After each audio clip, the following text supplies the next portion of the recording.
Good morning, students. Here I am with the second video of your chapter Reproduction in Flowering Plants. In the first video, we have discussed about the gametogenesis in case of the male gametes in case of flowering plants. Now I am discussing about the gametogenesis in case of the female gametes in case of flowering plants. So the female gametes includes the pistil, megasporangium and the embryo sac. So let's begin with the detailed structure of all these. This is in a structure of a pistil. This pistil, it includes stigma, style and the ovary, and inside the ovary we will have the ovules. And now this pistil is further having different types. It can be called as the syncarpous ovary, or it can be called as an apocarpous ovary. So syncarpous ovary is a stage when syn means fused, when the different carpels they fused together. This is an example of a syncarpous ovary. This is an example of the syncarpous ovary of your Papaver somniferum, which is also called as the poppy flower. And this is an example of a apocarpous ovary, which is where the different carpels are there. This is 1, 2, 3 and so many carpels are there, and these all carpels are free. They are not fused with one another.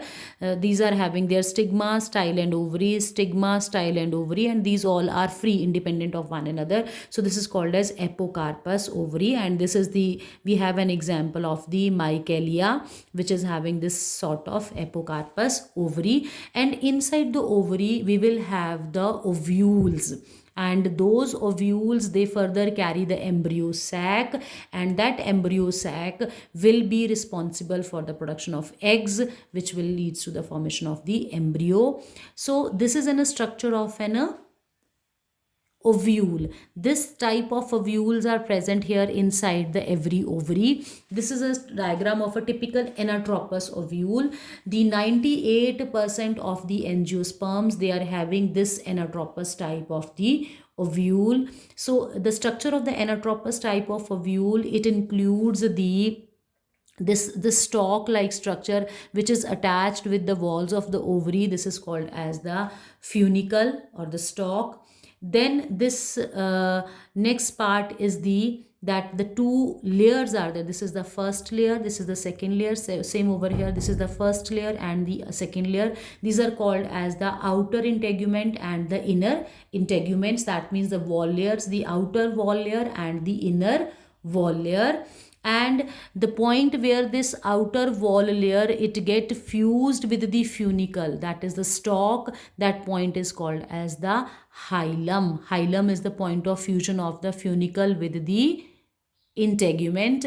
And now these integuments, they are not fused with one another over here. There is a cavity or a pore present over here. This cavity or the pore is called as the micropyle or the micropilar, and the other end of the ovule, it is called as the chalazal.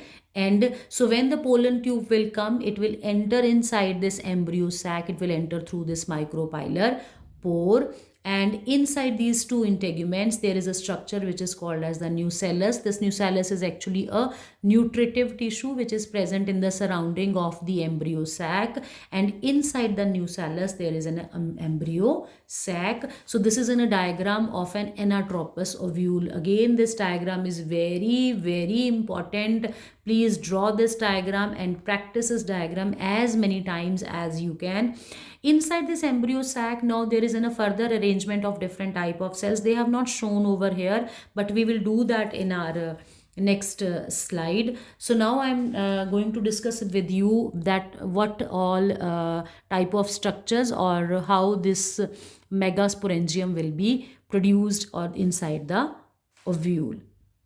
So this is the process of the megasporogenesis.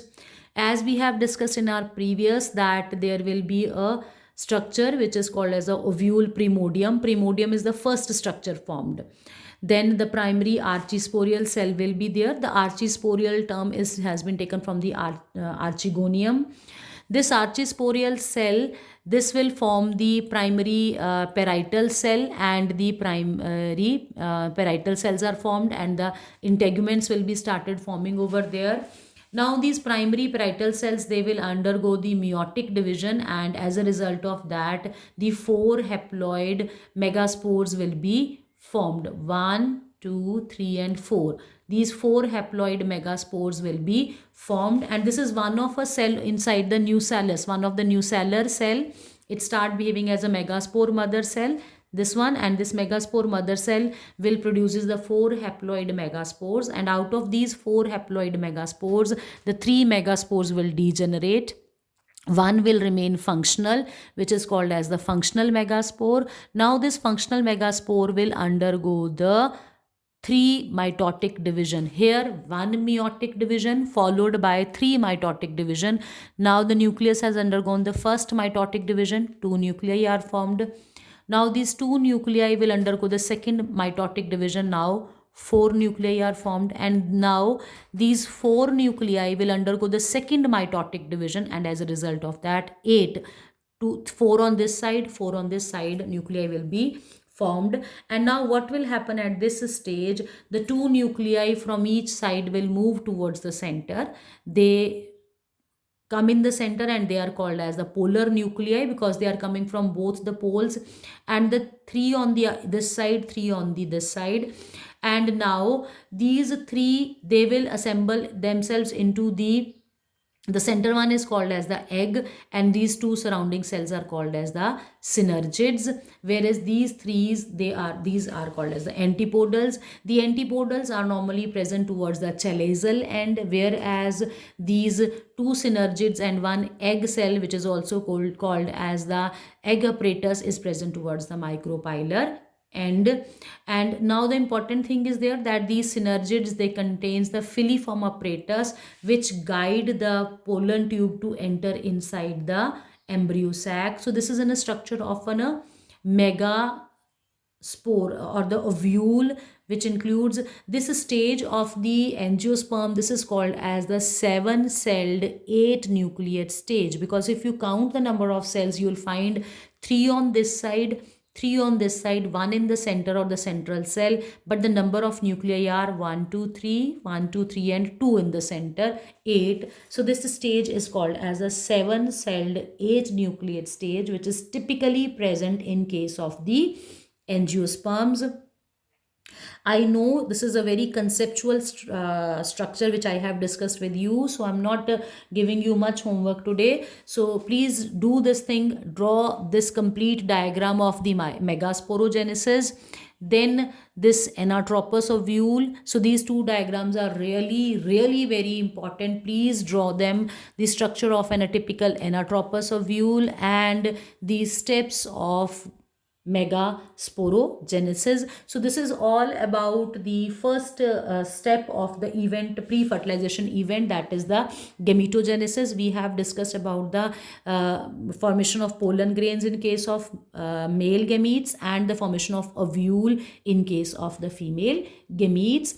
In my next video, I will be discussing about the second step of the pre-fertilization event, that is the gamete transfer. So that's all for today. Draw the diagrams very sincerely and neatly. If you are facing any problem in any of the topics, you can call me, you can talk to me at any time. So stay at home, do your homework sincerely, please do your studies regularly, and do your work with a very sincere manner. And on the return to our normal classroom work, I will be checking all these diagrams in your notebook. So please be serious for that. Thank you and have a nice day.